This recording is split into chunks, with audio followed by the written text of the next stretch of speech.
자, 오늘 이 두 번, 16장 내용은 우리 잘 아는 내용일 수도 있어요. 그래서 제가 제목을 뭐라고 했나요? 내가 어디로 가느냐. 자, 지금 이 내용을 제가 내용이 그렇게 어렵지 않기 때문에 간단하게 이렇게 서마라이즈를 하고 그 다음에 좀 깊이 들어가 보겠습니다. 지금 앞에서 15장에서 하나님이 아브라함에게 12장부터 줬던 약속이 크게 우리는 우간다 수학이 뭔지 아세요? 우간다 수학? 하나 둘 셋 많다예요. 우간다 사람들은 그렇게 이 막 복잡한 걸 원하지 않아요. 그래서 하나 둘 셋 많다예요. 그냥 많다인데 히브리 사람들도 이제 나중에 가면 그런 경향이 있어요. 그냥 이 많다. 그래서 여러분 그 성막 앞에 놓는 제사장들이 뭐 이렇게 더럽고 그러면 물을 씻는 이거를 뭐라고 그러죠? 물두멍인데 이걸 뭐라고도 부르냐면요, 바다. 세수대에 비해서는 많죠. 그냥 바다. 상당히 재밌죠. 한국 사람은 절대로 바다 아니라고 우길 거야. 자, 아브라함에게 줬던 약속이 두 가지입니다. 그러니까 우간다 수학보다 더 쉬운 거죠. 그러니 여러분 외우려고 하지 마세요. 하나님의 말씀을 절대로 지식적으로 외우려고 하지 말고, 하나는 후손 아들을 주겠다는 거예요. 근데 지금 사라는 이미 인간적으로는 아기를 낳을 수 없다라고 이미 소망이 더 없는 존재인 상황이에요. 그죠? 이런 사람에게 지금 뭐예요? 너 자식을 주는데, 자식을 주는 데서 끝나는 게 아니라 이 자식으로 인해서 어마어마하게 많은 하늘의 뭇별처럼 먼지처럼 이렇게 많은 셀 수 없는 자손들을 주겠다는 거예요. 근데 지금 약 10년이 지나가는데 기미가 보여요? 안 보여요? 안 보여요. 두 번째는 뭐를 주겠다 그랬어요? 땅을 주겠다는 거예요. 땅. 한국 사람들 하면 엄청 좋아하죠. 땅. 우리 아버님이 1914년생이세요. 한 2년 전에 돌아가셨지만 이제 14년생이니까 돌아가실 때 연세가 96세입니다. 그래서 제가 늘 우리 아버지 계실 때 무슨 말씀을 드리냐면요, 아니 아버지, 만주에서 사시다가 해방돼서 내려오는데 뭐 하려고 이곳까지 내려오셨습니까? 주인 없는 저 여의도 모래섬이나 잠실 뽕밭에 말뚝 받고 내 땅 하면 될 때, 이때 그저 많이도 필요 없어요. 그저 그냥 한 100평만 말뚝 받고 내 땅 했더라면 지금쯤, 이야, 땅에서 땅땅거리고 살 거잖아요. 근데 뭐 하려고 저 김제 그 구석까지 그 자기 친척들, 그러니까 친척 아비 집을 떠나야 된다니까. 아이 거기를 갔다가 우리 아버님 평생 모은 재산이 서울에 와서 15평 전세 얻을 정도도 안 돼요. 야, 그러니 그 아버지한테 어떻게 제가 돈을 받아서 유학 갈 생각을 하겠어요. 그런데 하나님 불쌍하게 여기사 돈을 한 푼도 안 들이고 공부할 수 있도록 터주셨으니 제가 오늘날 공부한 겁니다. 그렇지 않으면 택도 없어요. 그러니까 돈 없어서 공부를 못한다. 네, 그거는 기도 많이 해보세요. 하나님은 절대로 하나님이 쓰시려고 하는 사람을 돈이라고 하는 그 제약 속에 버려두지 않으니까. 그런데 지금 아브라함은 한 푼 안 들였을 뿐만 아니라 그냥 가면 너 이 땅 주겠다는, 네 눈에 보이는 이 땅 주겠다는 거예요. 야, 나한테도 하나님이 이런 기회를 한 번만 더 주시면 좋겠어요. 나는 그럼 북한이라도 갈 거야. 네가 보이는 땅 주겠다면, 왜 아브라함 선경험자가 있잖아. 앞에 경험한 사람이 있으니까 무조건 믿고 따라가면 되잖아요. 그런데 지금 여러분 이것도 예를 들어서 가서 한 달이나 두 달 정도 기다려보다가 안 되네요, 하나님 이거 어떻게 된 겁니까 하고 하나님한테 전보를 치든가 아니면 뭐 그 응급 전화를 하든가 하면 이게 되는데, 지금 10년이 지나가는 거예요. 10년 동안 사례는 애를 가질 가능성이 안 보인 거예요. 제가 이 애가 없을 때 여자가 얼마나 비참한지 얘기했죠. 그 당시에는 여자가 애가 없으면 창녀처럼 살아가야 되거나 아니면 거의 노예로 팔려가야 되는 그런 상황이에요. 더더욱 남편이 죽어버리면 더. 이 상황에 지금 이 아브라함과 사레가 아마도 애굽에 갔을 때 사례를 바로의 그 왕의 궁전에 들여보내는 그런 대가로 얻었던, 그때 뭐를 얻죠? 짐승과 노비를 얻죠. 그 중에 하나가 아니었나 싶어요. 하갈을 들여보내서 이 하갈로 자기의 아들을 얻겠다는 건데, 이 표현을 잘 보셔야 돼요. 여러분 한번 그 부분만 읽어봅시다. 2절 한번 읽어봅시다. 2절 시작.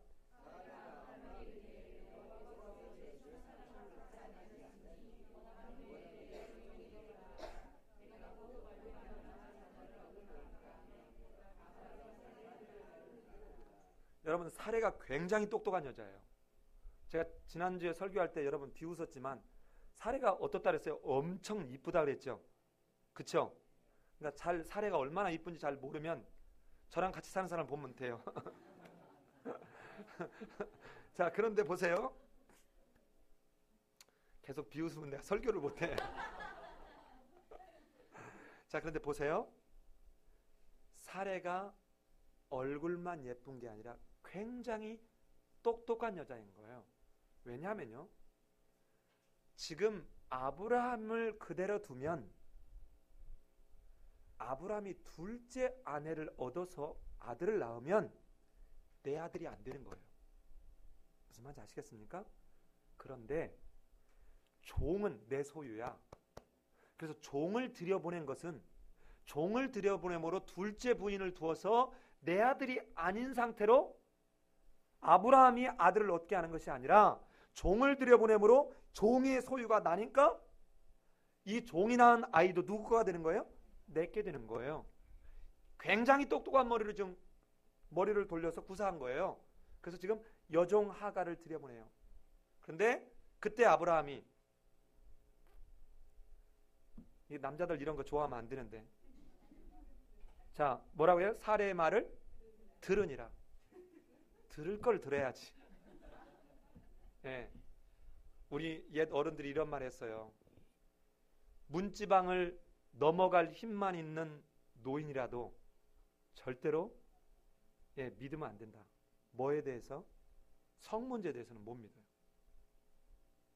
자, 그런데 여러분 잘 보세요.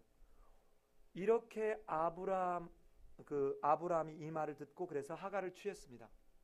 하갈을 딱 취했는데 사례가 똑똑한데 제 똑똑함에 넘어간 거예요. 여러분, 여자가 애를 가지면 무서울 게 없어요. 그쵸? 천사 왜 어디 갔어요? 그쵸? 무서울 게 있어 없어요? 아, 있어요. 예, 우리 신은경 자매도 아이를 가졌고요. 우리 권지숙 자매도 하나님이 아이를 주신 것 같아요. 그래서 여러분 기도 많이 해주시고, 내년 이맘때가 되면 우리 유아부 만들어야 합니다. 유아부 만들어야 돼요. 이 공간이 적을 것 같아요. 빨리 순번 정해서, 그 다음에 장경희 자매예요? 박혜경 자매예요? 지유 자매가 초월할 수도 있어요. 초월할 수도. 결혼 먼저 하면 어떡하려고. 자, 그런데 여자가 애를 가지면, 여러분, 애를 갖은 여자가 문제를 제기하는 것보다는 애를 갖지 못한 여자가 오는 상대적 박탈감, 여기서 말 한마디를 상대방이 해도 어때요? 그냥 하갈이 곱게 그냥 얘기를 했는데도 아마 사례가 들을 때 이렇게 들을 수 있었지 않았겠어요? 아, 저것 봐라, 저것이 애 가졌다고 지금 예전하고 다르게 나를 우습게 본다야? 이런 생각 할까요? 안 할까요? 그러다 보니까 갸우뚱하기 시작하는 거예요.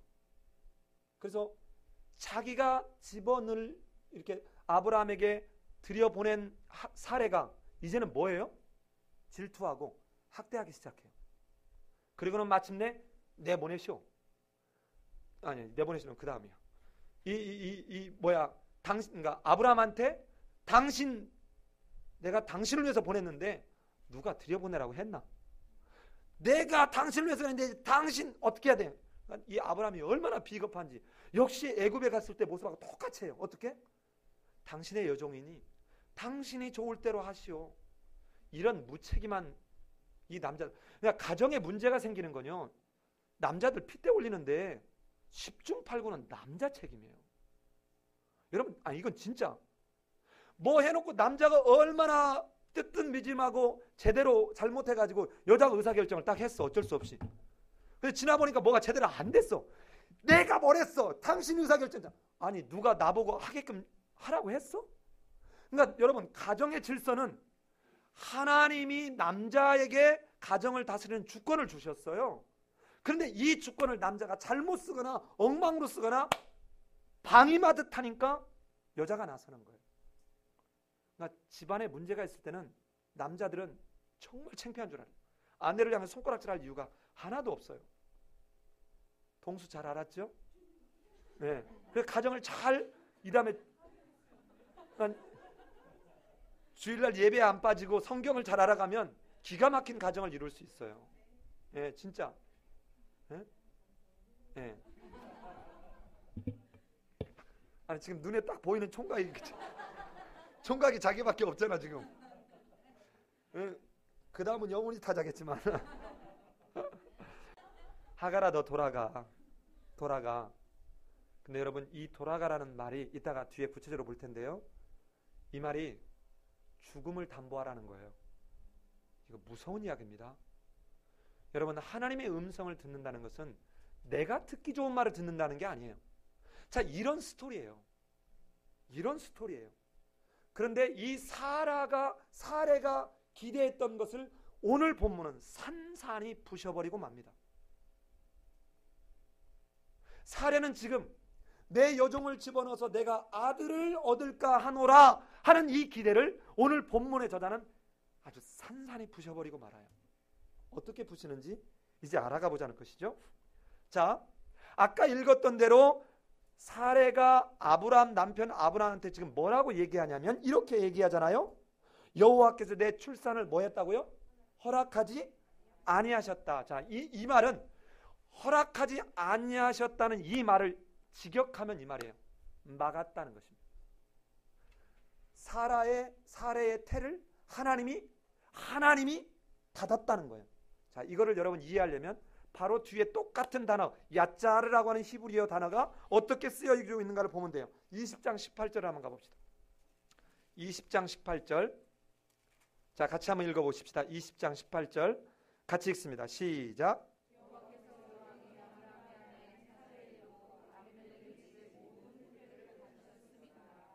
자, 여기서는 뭐라고 했어요? 태를 어쨌다고요? 닫았다. 이 야짜르라는 말이 영어로는 close up 이 말이에요. 닫았다, 막았다 이런 말. 그러니까 지금 보면 하나님이 막았다는 거예요. 막았다. 그러니까 이걸 바꿔서 얘기하면 우리가 결혼해서 애를 다 자연스럽게 갖는 것 같지만 인간이 태어나고 죽고 기쁘게 살고 슬프게 살고 어려움과 곤란을 겪고 이런 모든 것이 지금 하나님의 주권적 섭리와 통치 아래에 있다는 것을 다시 한번 확인해 주는 말이죠. 자, 그런데 지금 이 사례가 혹 내가 그로 말미암아 자녀를 얻을까 하노라 하면서 뒤에 아브라함에게 하가를 집어넣을 때 들으니라 그랬습니다. 자, 들으니라 그랬어요. 그리고 난 뒤에 3절에서 뭐라냐면 하가를 데려다가 어떻게 했어요? 남편에게 주었어요. 여러분, 정말 놀랍게도 이 2절 3절에서는 창세기 3장에 나 있는 아담과 하와의 상황을 그대로 사실은 반복하고 있어요. 너무 신기하잖아요. 한번 여러분 우리 한번 가볼까요? 창세기 3장 17절을 한번 가봅시다. 3장 17절을 먼저 한번 가봅시다. 자, 같이 한번 읽어보실까요? 시작.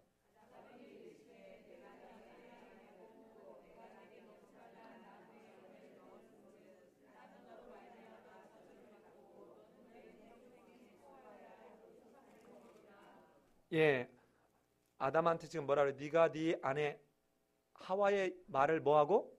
듣고. 지금 사례 이야기를 듣는 모습하고 또 동일한 모습이 나타나죠? 그 다음에 하나 더 봅시다. 3장 6절. 자, 같이 한번 읽습니다. 3장 6절 시작.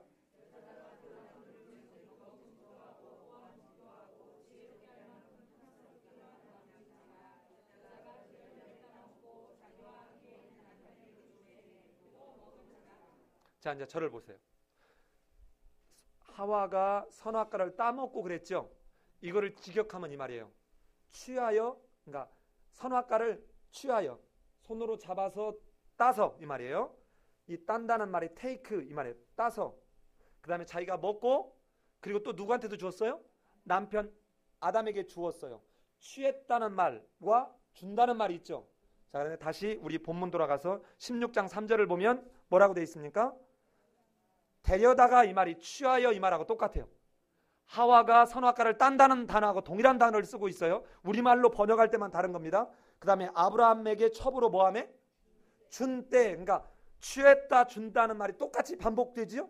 자, 그러면 지금 어떤 상황이 벌어지냐면 하와가 인간적 방법을 동원해서 인간의 탐욕, 인간의 그런 방법들을 동원해서 자기가 원하는 것을 얻으려고 하는 것처럼 지금 사례가 뭐 하고 있는 거예요? 인간적 하나님 못 믿겠다는 거야. 하나님 뭐야? 다메섹 엘레셀이 네 후손이 아니라 네 몸에서 난 자가 내 자손이 될 거라고 말하는 말 10년이 지나면서 못 믿겠다는 거야. 하나님 못 믿겠다는 거예요. 여러분 부부간에도 한 말도 안 지키고 안 지키는데 이게 한 10년 안 지켜봐. 송원이 형제님 지금 신혼초니까 지금부터 나를 신뢰할 사람으로 잘, 오늘 왜 내가 이렇게 계속 질문을 하죠? 지금부터 잘, 내 남편이 말하는 건 이거는 백지수표야. 이거를 인식하게 해주지 않으면 어느 순간부터 예를 들어서 내 오늘 일찍 들어갈게 해놓고는 밤 10시, 오늘 일찍 들어갈게 해놓고는 새벽 2시 막 이렇게 들어오면 이것도 뻥이야 하고 접는 순간 안 믿는 거예요. 지금 사례가 10년이 지나니까 무슨 하나님 그만하시죠 하면서 어떻게 해요? 나도 내가 이제는 내 방법으로 해보겠다는 거예요. 그래서 하와가 했던 그 방법을 통일하게 지금 취하고 있는 거예요. 근데 이 사건이 얼마나 엄청난 일을 벌어지고 있는지 그 뒤에도 동일한 게 나와요. 4절에 보면 이렇게 나옵니다. 아브라함이 하갈과 동침하였더니 하갈이 임신하네. 그가 자기의 임신함을 알고 그의 여주인을 뭐였더라? 멸시하였더라. 자, 여러분 여기서 보면 알고라는 말이 무슨 말이냐면 야다, 히브리 말로 야다가 아니에요. 그 말이 아니라 나예요. 보다. 하와가 선악과를 뭐한즉? 본즉 먹음직도 하고 보암직도 하고 지혜롭게 할 만큼 탐스럽지는 않지라 그런 것처럼 지금 본다는 말이에요. 본다. 자, 임신한 걸 보고 자기가 이제 아기를 갖게 된 것을 알고 그리고 난 뒤에 뭐예요? 아내를 자기 여주인을 뭐예요? 멸시해요. 자, 이때 이 멸시한다는 이 말이 우리말로 뭐라고 지금 하고 있냐면 바로 칼날입니다. 칼날. 근데 이게 어떤 건지는 한번 이제 뒤에 가서 다시 볼 것이고요. 자, 여기서 보면 잘 보십시다. 지금 여기서 사례 이야기를 하는데요. 성경을 조금만 주의 깊게 읽으면 그냥 사례라고 하지 않았어요. 다시 한번 읽어볼까요? 3절을 한번 읽어볼까요? 시작.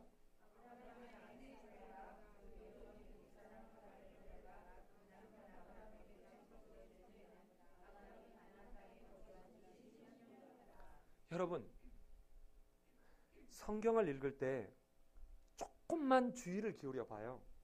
그냥 사례가 하면 됐는데 앞에 지금 사례가 누구의 아내인지를 몰라요? 알아요? 다 아는데 왜 본문에서는 아브라함의 아내라는 말을 앞에다 붙이냐는 거예요. 왜 그러냐면 보세요. 15장에서 오전 예배 때 하나님이 지금 아브라함에게 자식을 주겠다는 말과 땅을 주겠다는 것을 하나님 스스로가 자기를 저주하는 맹세를 하면서까지 자식을 주겠다고 약속을 했어요. 이 약속을 들은 아브라함, 이 아브라함이라고 하는 사람을 지금 여기서 띄우고 있는, 강조하는 거예요.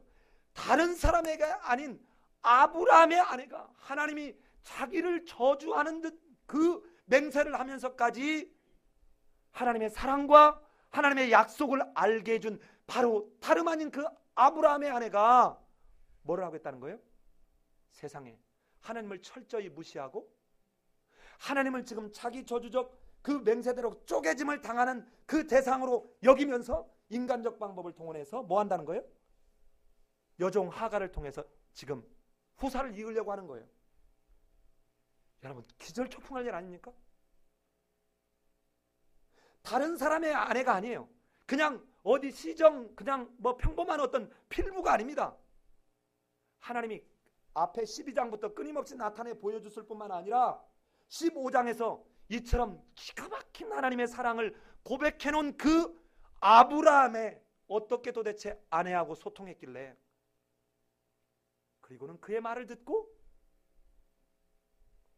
그 아내를 취해서 애를 갖게 돼요. 여러분 같으면 어떻게 하겠냐고요. 여러분이 그렇게 믿었던 사람이 회계를 맡겨놨더니 회사에서, 요즘 은행들 막 그런 거 터지잖아요. 30몇억 뭐 100몇십억 해가지고 자기 주식 투자하고 뭐하다 막 다 날려먹고. 여러분, 이럴 때 그 사람이 어떤 생각이 들겠어요? 정말 죽이고 싶을 만큼 화가 나지 않겠어요? 근데 지금 바로 다른 사람이 아닌 아브라함의 아내가.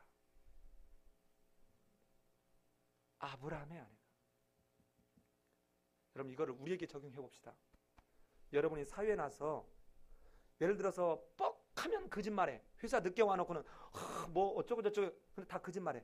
그러면 나중에 사람이 참다 뭐 할까? 하나님을 믿는 사람이, 하나님을 믿는, 그것도 삶이 예배인 교회 집사라는 사람이, 목사라는 사람이 어찌 이럴 수 있냐? 이렇게 앞에다 붙여요, 안 붙여요? 여러분, 다 이거 누가 지금 받는 거예요? 하나님이 다 받는 거죠. 그래서 마태복음 5장 16절에서 뭐라고 해요? 너희도 이같이 너희 착한 행실을 많은 사람들에게 보여서 너의 착한 행심을 보고 네가 믿는 하나님께 그 사람들로 하여금 뭐하라? 영광을 돌리게 하라는 거예요. 그래서 지금 이 아브라함이 어떻습니까? 그런 모습이에요. 하나님의 이름을 엄청 지금 믿지 않고 하나님을 우스꽝스럽게 만드는 존재입니까? 전자예요, 후자예요? 후자예요.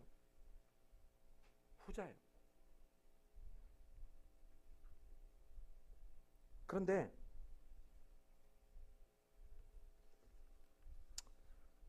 그 아내 사례는 전혀 깨닫지 못하고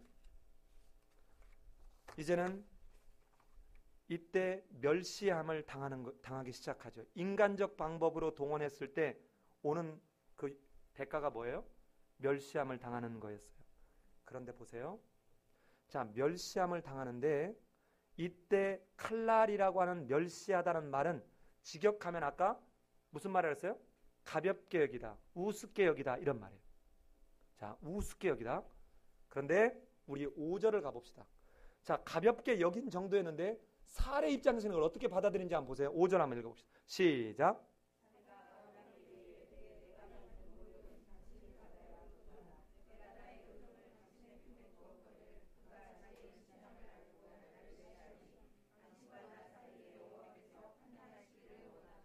자, 이제 저를 보십시오.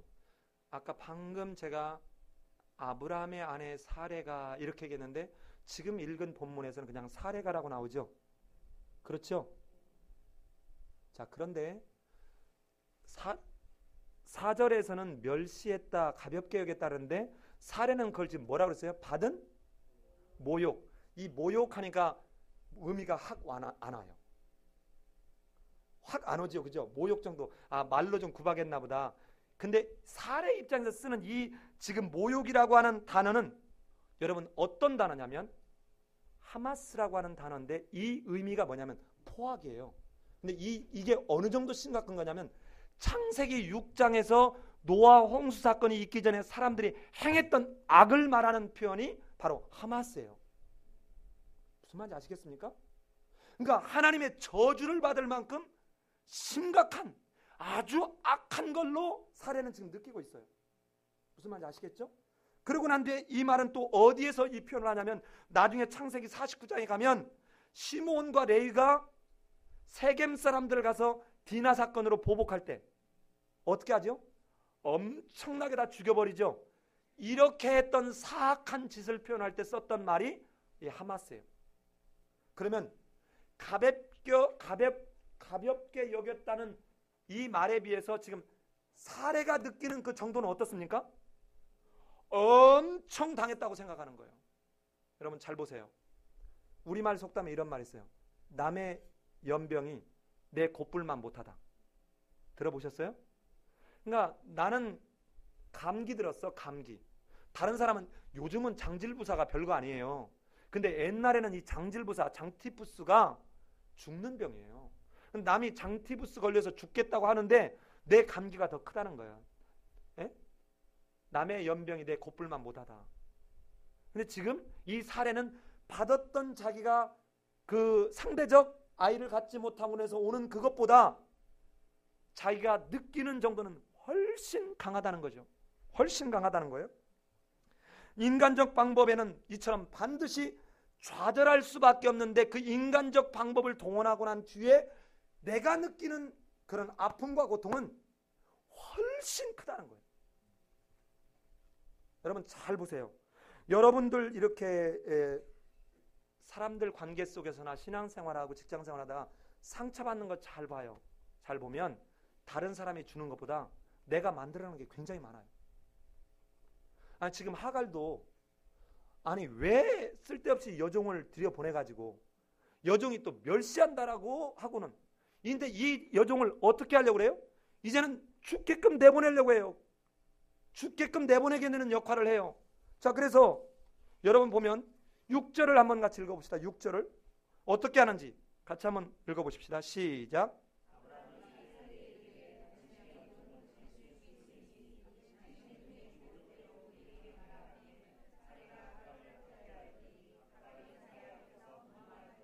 하갈을 뭐 했다고 그래요? 학대했다는 거예요. 여러분 아까 가볍게 여겼다는 것과 본인이 느끼는 것, 포악한 것, 그 다음에 내가 갚아주는 거 하는데 지금 어떤 식입니까? 죄로 받고 말로 주는 꼴이죠. 이게 인간적 방법을 동원하는 사람들이 자기가 받은 어떤 인간적 모멸감이나 인간적 어떤 실수, 그러니까 자기 때문에 스스로 자초한 일임에도 불구하고 이걸 누구한테 지금 전가시키는 거예요? 여러분 이 모습을 보면 어디서 본 것 같지 않아요?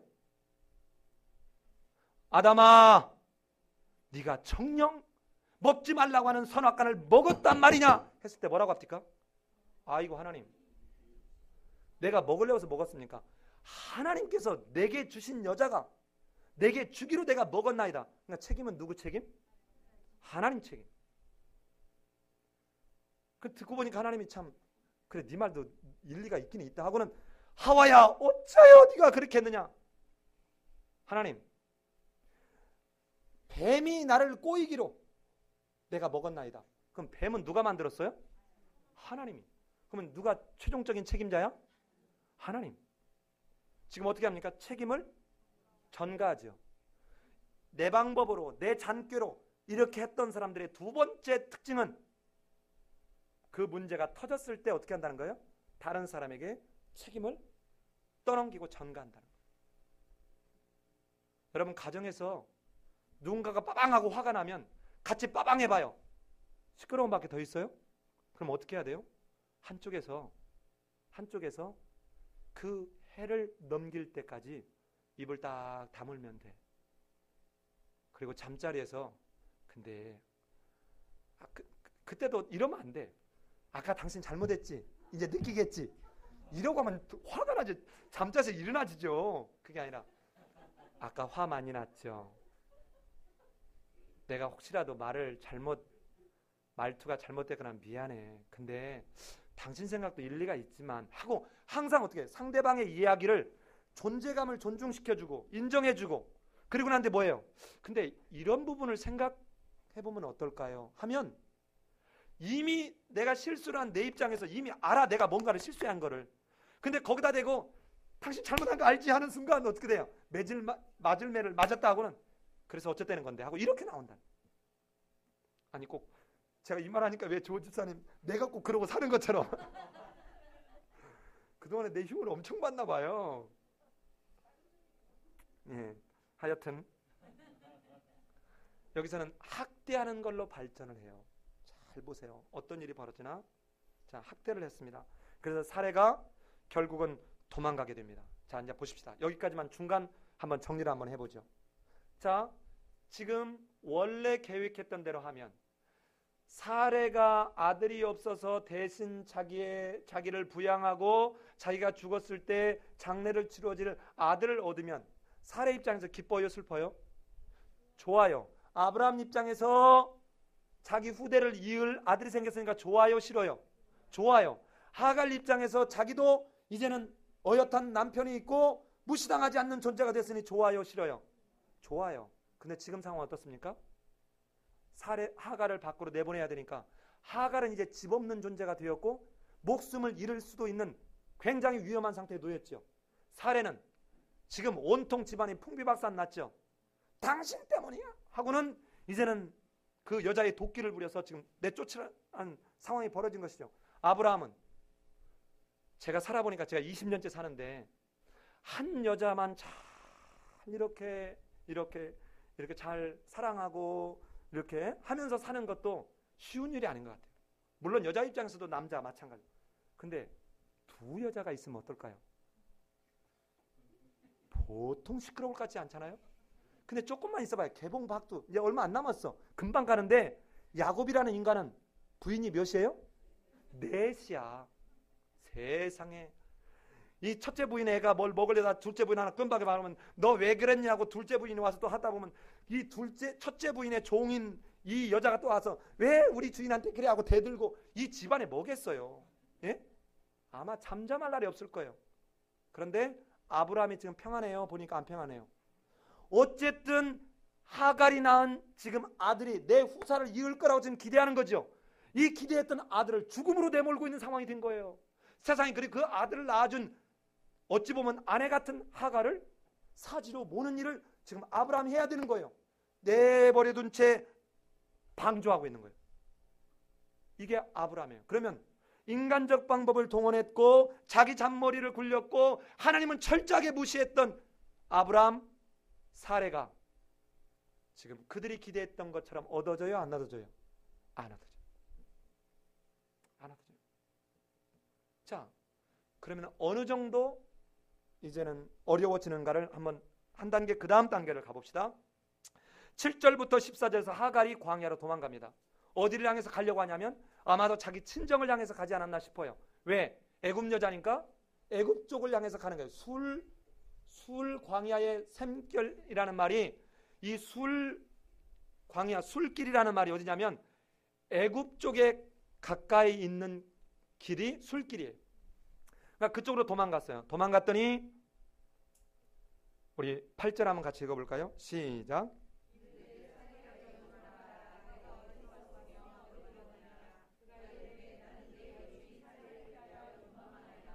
자, 보세요. 이방 여자입니다. 잘 들어야 돼요. 이방 여자예요. 이제는 지금까지는 사례를 중심으로 한 이야기를 했고 이제는 하갈 이야기를 할 겁니다. 이 하갈이라고 하는 여자는 종이에요. 이방 여자예요. 그런데 여러분 봐요. 하나님이 나타나셔서 하갈아, 네가 어디서 왔으며 어디로 가느냐? 어디서 이런 말 들어보지 않았어요? 어디서 들어봤어요? 네? 아, 나그네라는 노래. 역시 우리 현 집사님이 역시 예. 그때 가실 때 저도 좀 꼭 초청해 주세요. 자, 또 예, 또 네? 아, 사도 바울이. 예, 맞습니다. 근데 저는 여러분한테 절대로 어려운 질문 안 하죠. 이미 지나온 쪽에서 대답하시면 돼요. 어디에서 이건 나오죠? 아담아, 내가 어디 있느냐? 가인아, 내 아우아벨이 어디 있느냐? 여러분 이때 이 두 사람의 특징은 뭐였어요? 숨거나 아니면 속였어요. 그런데 이방 여자 하갈은 어떻게 합니까? 숨거나 피하지 않아요. 숨거나 피하지 않습니다. 지금 앞에 있는 아브라함과 하갈이 하나님을 믿지 않는 이 모습과 하갈은 정면으로 지금 대조를 이루고 있어요. 그래서 뭐라고 합니까? 내가 여주인 사례를 피하여 뭐하나이다?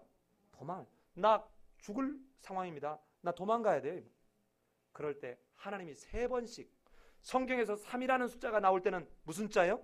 정말 중요한 걸 강조하는 거예요. 근데 여러분 9절에 보면 이렇게 되어 있죠. 여호와의 사자가 10절 여호와의 사자가 11절 여호와의 사자가 또 그에게 이르되, 세 번씩이나 여호와의 사자가 하갈에게 말하기를, 첫 번째는 내 여주인에게로 뭐하라? 돌아가라. 그 수하에 복종하라. 자, 여러분 보세요. 하나님의 음성을 듣고 피하지 않았던 사람이 하나님이 짬나고 나타나서, 그래 내가 누구냐? 하나님이 아니냐? 꼭 누구 같다? 누구 같아요? 나 전동하냐? 꼭 썰렁해요? 안 할게요. 자, 그런데 보세요.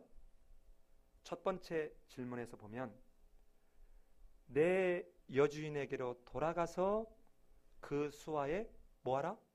복종하라. 자, 여러분 지금 이 말은 너 가서 죽으러 들어가라는, 그 학대를 받았다, 죽임을 당하더라도 들어가라는 거예요. 자, 그런데 보십시다. 이때 썼던 복종이라는 이 단어하고 앞에서 사레가 하갈을 뭐 했더라? 학대하였더라는 단어가 동일한 단어예요. 그러면 지금 이 하갈 입장에서는 광야로 도망친 이유가 학대 때문에 도망쳤죠. 그런데 그 지긋지하고 그 두려움에 떨어야 되는 죽음을 각오하고 그 자리로 다시 들어가라는 거예요. 이게 첫 번째 하나님의 음성에 반응한 사람한테 지금 여호와의 사자를 통해서 하는 말이에요. 여러분 예수를 믿겠다고 하면, 예수 믿으면 우리는 구원을 얻는, 새 생명을 얻는, 영원한 천국의 하나님과 함께 거하는 기가 막힌 은혜를 얻지만 실존에서는, 경우에 따라서는 아픔을 겪을 수도 있어요. 예를 들어서 내가 예수를 믿는 이유 때문에 주변 친구들에게 혼란을 당할 수도 있어요. 우리나라는 그렇지 않지만 지금 파키스탄이나 중동 지방에서는 어떠냐면 직장에서 내쫓아요. 여러분 이 정도가 아닙니다. 제가 신대원에 있을 때 어느 날 갑자기 핸드폰으로 전부 600명한테 문자가 온 거예요. 600명 아니지, 한 학년 600명이니까 1800명에게 문자가 온 거예요. 터키에서 믿는 사람들을 이 이슬람들이 밖에서 문을 걸어 잠고 부르질러 버린 거예요. 여러분 우리 김병수 전사님 때문에 제가 CTS 갔다가 회복이라는 건가, 용서인가요, 회복인가요? 두 번째가 회복인가요? 그때 그 영화를 CTS에서 보는데 이스라엘에 있는 사람이나 팔레스타인에 있는 사람들이 지금, 옛날 얘기 아니에요, 지금 예수를 믿는 이유 때문에, 유대교를 믿지 않거나 그 아랍인들이 믿는 그 이슬람을 믿지 않는 이유 때문에 직장에서 쫓김을 당하고, 갑자기 직장에 퇴근하는데 길을 걷는데 갑자기 몇 명의 사람들이 나타나서 돌멩이를 들고 뒤를 따라가다가 그 사람을 돌로 쳐서 살해해요. 진짜 죽어요. 그런데 이 아내가 정말 처음에는 어떻게 하지 못하는데 나중에 이 사람들 진짜 용서해요. 그러니까 그 사람들이 와서 잘못했다고 해서가 아니라 그 예수님의 십자가에 달려 죽어주신 그 은총을 이 아내가 이해하면서 깨달으면서 그들을 용서하고 스스로 하나님 안에 자기를 회복시켜가는 과정을 다큐멘터리 형식으로 이렇게 한 걸 제가 본 적이 있어요. 자, 그런데 지금 오늘 이 하갈에게 하나님의 음성을 듣고 거기에 반응한 사람에게 첫 번째 준 말이 뭐냐면, 너는 그 너를 학대한 여주인에게 돌아가서 그 학대를 다시 받으라는 거예요. 여러분 이해가 돼요? 자, 두 번째는 뭔가 볼까요? 또 그에게 이르되 내가 내 씨를 크게 번성하여 그 수가 많아 셀 수 없게 하리라. 이거 누구한테 줬던 거예요? 아브라함한테 주었던 이 약속을 지금 누구에게 줘요? 하갈에게.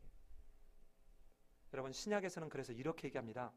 성령을 뭐 하지 마라? 소멸시키지 말라. 여러분 착각하시면 안 돼요. 이제 민수기 갈 때 여러분 리얼하게 볼 것입니다.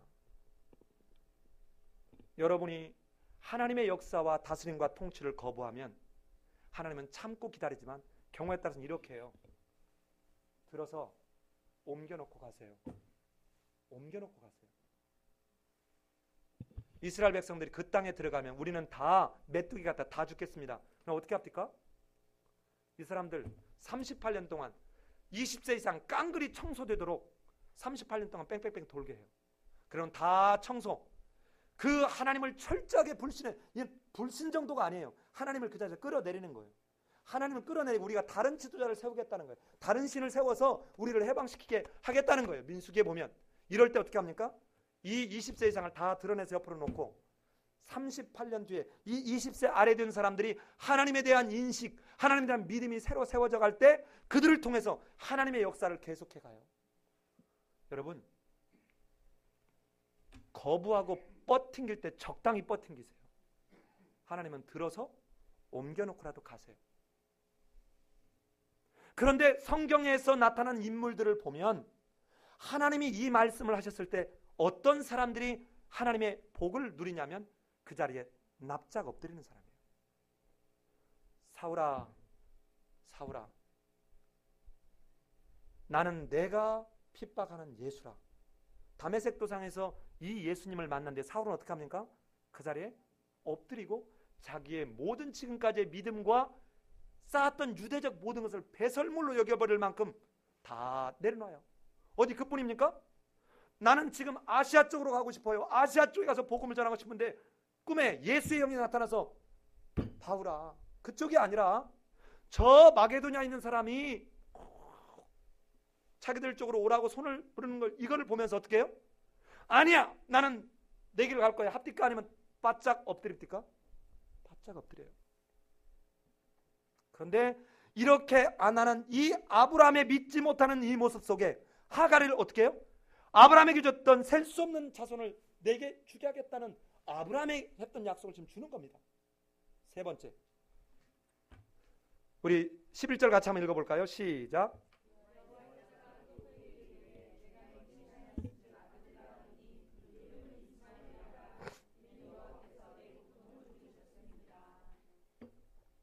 아들을 누가 먼저 낳게 돼요? 자, 하갈이 낳는데 하나님이 이미 그 이름을 지어놓고 내가 이미 다 보고 있었고 듣고 있었고 내가 다 너를 보호하고 있다는 거예요. 이게 이스마엘이에요. 샤마, 그러니까 샤마 듣는다는 말과 엘로힘 엘 합쳐진 거죠. 그러니까 내가 다 듣고 있다는 거예요. 그러니까 여러분 생각해봐요. 여러분이 지금 어디에 가서 누군가하고 이야기를 한다, 장사를 한다, 비즈니스를 한다 할 때 내가 예를 들어 내 이익을 채우기 위해서 거짓말 할 수 있어요. 속일 수 있습니다. 그런데 보세요. 하나님이 옆에서 듣고 있어요. 하나님이 옆에서 보고 있어요. 하나님 옆에서 감찰하고 있어요. 여러분 그래도 그렇게 하랍니까? 설사 손해를 보더라도. 그런데 하갈은 여기까지 세 가지의 말을 딱 듣고 난 뒤에 하갈이 여러분 어떻게 하는가 한번 볼까요? 하갈이 자 우리 15절을 가서 한번 읽어봅시다. 15절을 자 같이 한번 읽어봅시다. 시작.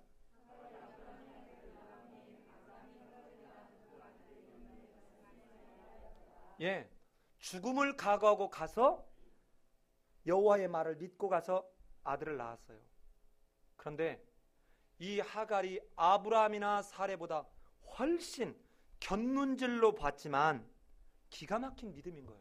왜 그러냐면 그 12절, 13절, 14절에서 뭐를 하냐면 하갈의 그 유명한 고백, 그 고백이 13절에 뭐라고 고백하는가 볼까요? 하갈이 자기에게 이르신 여호와의 이름을 나를 살피시는 하나님이라 하셨으니 이는 내가 어떻게 여기서 나를 살피시는 하나님을 배웠는고 함이라. 하갈의 고백이 뭐냐? 하나님은 늘 나를 살피신다. 보고 계시고 듣고 계시고 감찰하고 계시는 하나님이라는 것을 하갈의 입술로 고백해요. 그러니까 하나님은 항상 내 곁에 있다는 이 확신 속에 하갈이 지금 하고 있는 거예요. 그리고는 돌아가는 거예요. 그리고는 그 우물물을 향해서 뭐라고 얘기하냐면 부엘라 헬로이. 이 부엘라 헬로이라는 말이 뭐냐면 이 말을 직역하면 여호와 당신은 감찰하시는 하나님입니다 이 말이에요. 여호와 당신은 졸지도 아니하고 주무시지도 아니하고 항상 내 곁에서 듣고 계시고 보고 계시고 나를 감찰하시는 하나님이다. 여러분, 아브라함에게 이런 고백 지금까지 나왔어요? 안 나왔어요? 아직 안 나왔어요. 옆에서 멜기세덱이 야 까불지 마 했어요? 그때 처음으로 엘 엘리온이라고 고백하는 거예요. 엘 엘리온이라고. 그리고는 그 우물가에서 만나준 하나님의 말씀을 따라서 돌아가는 것입니다. 그리고는 이제 마지막에 자 오늘 본문의 클라이막스가 아까 제가 마지막에 마무리하겠다고 그랬죠. 그 마지막에 마무리하는 내용을 15절부터 16절까지를 우리 한번 주의 깊게 한번 읽어봅시다. 시작.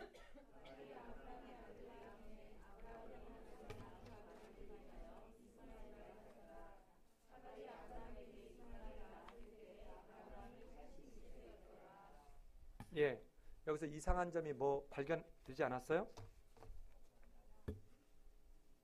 자, 여러분 동일한 말이 3번씩 여기서도 반복되고 있습니다. 무슨 말이 반복돼요? 하갈이 아브라함의 아들을 낳음에와 유사한 문구가 15절에서 2번, 16절에서 한번 나오죠. 그래요, 안 그래요? 자, 그러면 이제 저를 보십시오. 오늘 설교 일찍 끝날 것 같잖아요. 예, 저를 보세요. 16장 2절에서 사레가 하갈을 집어넣으면서 뭐라고 얘기해요? 혹 내가 그로 자식을 얻을까 하노라. 그러면 이 자식이 누가 자식을 얻는다고요? 사레가. 그런데 성경 저자는 이 사레의 기대를 철저하게 깨버리고 말아요. 그러면서 마지막 3번에 걸쳐서 무슨 얘기를 강조합니까? 하갈이 아브라함의 아들을 낳았다라 그래요. 누구의 아들인 것을 강조해요? 하갈의 아들인 것을 강조해요. 여러분, 잠시 인간적 방법을 동원해서 형통한 것처럼 보일 수 있어요. 여러분, 예를 들어서 물건 파는 사람이 이렇게 할 수 있어요. 이거 원래 예를 들어서 10,000원에 팔던 거야. 그런데 이렇게 얘기할 수 있어요. 이거 12,000원에 팔던 건데요. 원래 10,000원에 팔던 거를 어제까지 20% 할인해서 8,000원에 팔았어. 근데 이번에는 손님들이 오는데 더 잘 팔아보고 싶어. 그래서 이렇게 파는 거죠. 이거 원래 12,000원짜리인데요. 손님한테 내가 특별히 4,000원에 내가 깎아서 드릴게요. 여러분, 이래서 나는 하나도 더 깎아주는 것 없이 해서 돈을 더 많이 벌어갈 수 있어요. 학생이 시험 볼 때 눈 한번 질끈 감고 책상에다 몇 자 써놨다가 특히 대학생들 이 서술로 쓰는 거 키워드 몇 개만 있어도 이 답안지 쓰거든. 그럼 몇 개 키워드 딱 써놓고 요거 잡아가지고 쓰려고 하는 그 해서 장학금을 받아서 물질적 부를 누릴 수는 있습니다. 그러나 부엘라 엘로히 하나님은 보고 계시고 듣고 계시고 감찰하시는 하나님이라.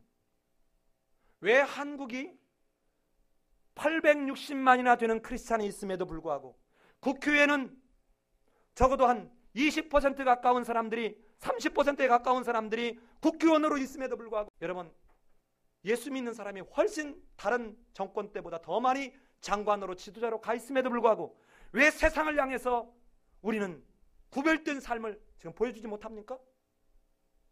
하나님이 옆에서 보고 계시고 듣고 계시고 감찰하고 계신다는 것을 그들은 철저하게 다 잊어버리고 사는 것입니다. 여러분, 우리는 지금 누구의 기준에 의해서 삽니까? 다 내가 왕노릇하잖아. 말은 교회도 다녀. 왜 안 다니면 왠지 하나님이 저주를 내릴 것 같아. 이게 잘못된 징벌신앙이에요. 자, 성경 끼고 교회를 갑니다. 헌금도 해요. 근데 그의 삶은 철저하게 자기가 주인이에요. 누구의 말도 듣지 않습니다. 하나님의 말씀도 듣지 않아요. 그리고는 심지어 강단에서 선포되는 말씀조차도 자기가 필요한 부분만 골라서 들어요. 그런데 이방 여자요, 오늘날로 보면 유대인들이 그렇게 짐승처럼 여기는 하갈은 하나님의 말씀을 듣고 목숨을 걸고 그 장소로 돌아가고 있다는 것입니다. 그랬을 때 사레의 기대는 철저히 무시됐지만 오히려 먼저 하갈을 통해서 자식을 얻게 하고 하나님의 약속의 성취의 열매를 맛보게 하는 그 은혜를 하갈이 누리는 것입니다. 그렇다면 오늘 설교의 제목을 다시 돌아가 보면 8절에서 이렇게 얘기했어요. 이르되 사레의 여종 하갈아 내가 어디서 왔으며 어디로 가느냐. 이 사레에게 던지는 이 질문은 여러분 오늘 본문을 잘 보면 아브람과 이 사레를 통해서 사레에게 이방 여자인 하갈은 하나님의 음성을 듣고 바로 반응하면서 하나님이 목숨을 걸고 돌아갈 때 돌아가는데 아브라함아 사레야 너는 어디로 가고 있느냐. 내가 나를 저주적 맹세를 하면서까지 너희에게 자식을 주겠다고 약속하지 않았느냐. 너희에게 땅을 주겠다고 약속하지 않았느냐. 그런데 너희는 지금 어디를 향해서 가고 있느냐.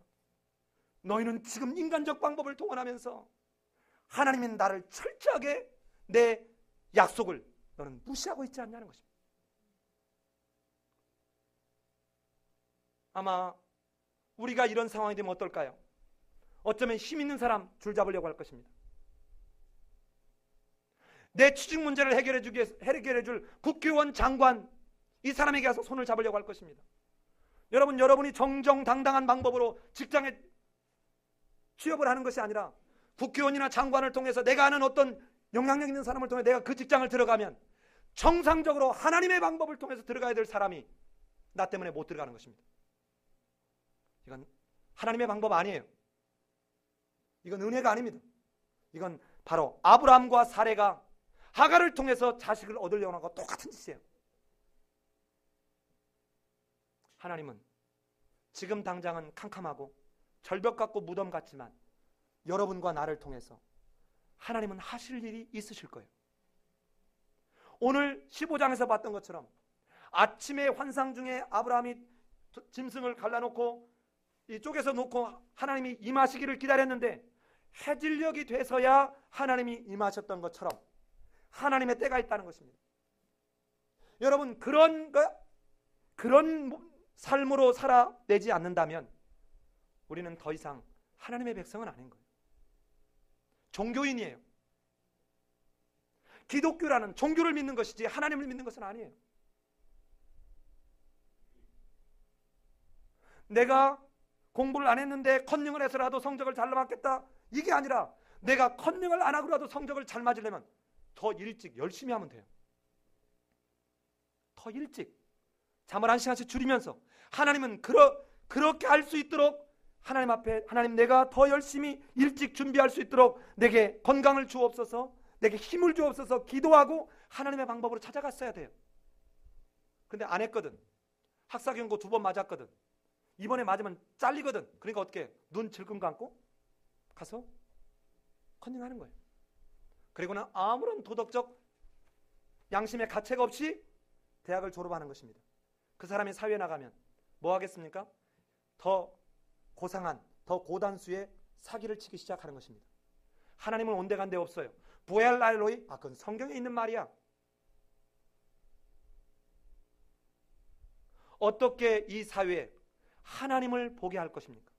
여러분 세상은 거룩을 알 수 없습니다. 그 세상에 하나님의 거룩을 알게 하는 길은 하나님의 거룩을 경험한 사람이 하나님의 거룩을 비춰줘야 돼요. 그럴 때 세상은 그렇구나. 저 사람들은 뭐가 다르네. 왜 그럴까? 하나님이 옆에서 보고 계시고 듣고 계시고 감찰하시는 것을 늘 기억하면서 사는 사람들은 정말 다르구나.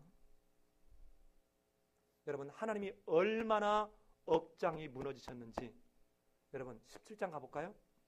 17장 1절만 읽고 우리 오늘 예배를 마치겠습니다. 1절 읽어보십시다. 시작.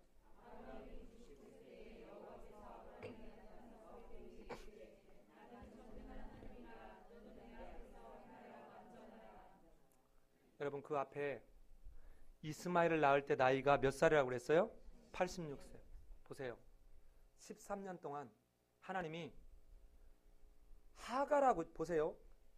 실은 85세기 때문에 14년 동안 하갈하고만 그 사이에 얘기를 했지 아브라함과 사레하고는 얘기해요? 안 해요? 안 해요. 14년 동안 하나님이 아브라함과 사례하고 얘기를 안 해요. 하나님이니까 14년 만에 얘기하시는 거예요. 여러분, 저한테 한번 그렇게 해봐요. 나는 끝까지 안 봐. 생각해봐요. 하나님이 지금 자기 저주적 맹세까지를 하면서 아브라함아, 내가 너를 사랑한다. 너와 맺은 약속을 내가 안 지키면 이 동물이 쪼개져서 죽는 것처럼 내가 죽겠노라는 거예요. 내가 죽겠노라는 거예요. 이 약속을 했던 바로 직후에 세상에 한다는 짓이 뭐예요? 그래, 인간적 방법 동원해서 하갈 취하는 거예요. 여러분, 이 아브라함의 모습이, 이 하갈의 모습이 바로 누구의 모습이냐? 내 모습이에요.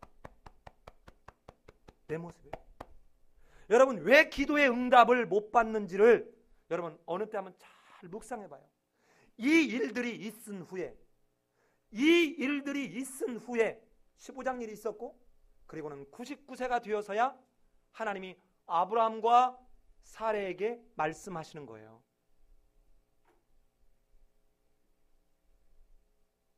하나님은 결코 여러분 곁을 떠난 적이 없습니다. 하나님은 늘 우리 곁에 계셔서 지금도 여러분과 내 귀를 대고 말씀하시는 거예요. 내가 너와 항상 함께 있다. 나는 내 하나님이 되고 너는 내 백성이 되라. 사랑하는 여러분, 여러분과 나는 세상 속에 보냄을 받은 하나님의 아들, 딸들이에요. 그러면 세상으로 하나님을 믿는 사람이 어떤지를 보게 할 수 있는 여러분들이 그 역할을 하셔야 됩니다. 여러분, 굳이 밤하늘에 가보면 별들이 그냥 내가 전기를 켜지 않아도 저 별들이 반짝반짝 빛나면 아, 저게 별이구나 자동적으로 알아요.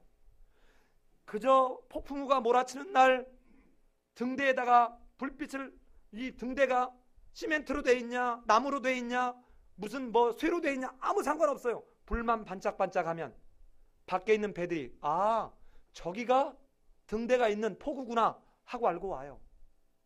우리는 바로 세상 속에 보냄을 받은 하나님 나라의 등대들이에요. 등대. 직장에, 내가 사는 지역에, 우리 가정에, 심지어는 아직도 예수를 믿지 않고 있는 우리 가족이 있다면 우리 가정에 나는 하나님의 등대예요. 등대. 근데 남편이 한 대로 똑같이, 엄마 아빠가 한 대로 똑같이, 자식이 한 대로 똑같이 그렇게 세상적 방법 동원하면서 어떻게 그들로 하나님을 보게 할 거냐는 거예요. 여러분, 불과 바로 직전에 하나님을 만났던 아브라함의 이 어처구니 없는 모습은 어쩌면 오늘 우리의 모습인지 우리 한번 묵상해 봐야 합니다. 하나님, 아브라함처럼 금방 보여줘도 또다시 실수하는 이런 실수를 범하기보다 하갈처럼 때로는 그 길이 어렵고 때로는 박해를 감수해야 될 자리일 수도 있지만 하나님의 말씀 붙들고 갈 수 있는 자 되게 도와주옵소서. 내 믿음이 연약할 때 그 믿음을 붙들고 하나님이 공급해 주시는 그 믿음을 붙들고 하나님 걸어갈 수 있도록 도와주옵소서. 이 시간 자기 목소리가 자기 귀에 들릴 만하게 잠깐 기도하는 시간 갖겠습니다.